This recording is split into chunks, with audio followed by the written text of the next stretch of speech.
Hi, my name's Greg from TP Photography, and today I'm going to talk to you about the adapted lenses I use on my Sony A7 cameras. Right, so first up we have the Sony 85mm 2.8. Now I got this as it's a very inexpensive portrait lens, and it was before the macro lens came out, but the A7R Mark II was announced, and I knew that it was going to work really well on the LA3 adapter, so this works really well on the adapter. It's 2.8, so it's not as fast as a lot of the other 85mm, but it is very cost effective, and as you can see, off the adapter it is actually really tiny indeed. So if I compare that to the 90mm 2.8, which I was saying earlier, is a very good portrait lens, then you can see it's pretty much like half the size, probably like a third if you take the adapter off. So it's a very good portrait lens. You can just kind of stick in your bag, if you don't need the macro capabilities of that, or as a backup lens, so you've got sort of that backup should you sort of knock the other one on the floor or something like that. One of the other ones I bought recently was the Canon EFS 10 to 18mm. Now you might think, an EFS lens, that's a cropped lens. What are you doing, Greg? That's stupid.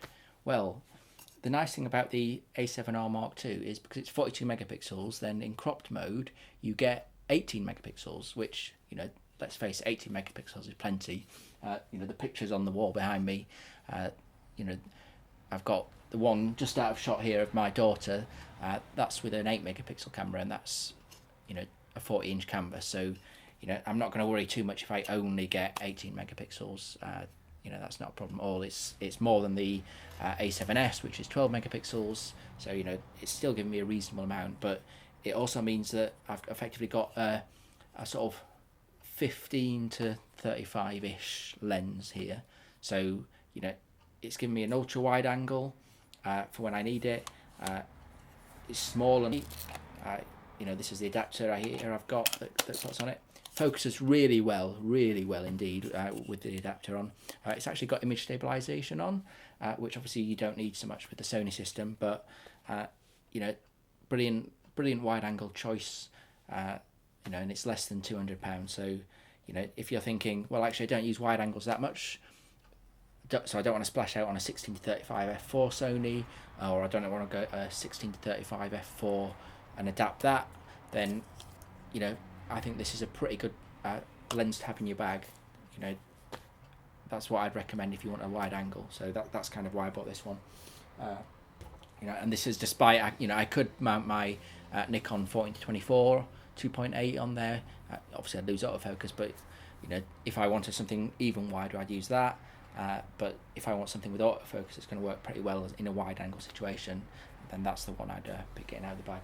Last but not least is the Sigma 20mm f1.4 ART lens. Now this is a beast of a lens. I've used this sort of to get a really good shot of Durdle Door. I've got this to do sort of night trails with stars, star pictures. It is optically superb. I've used it for videos. If you're looking for a fast wide prime, then this is the one to get. Autofocus is amazing, works really well on the A7 II and the A7R II, really sharp. So if you're looking for adapted lenses, that'd be the ones I'd choose, and the ones I've chosen to supplement the other lenses that I've got for my Sony system.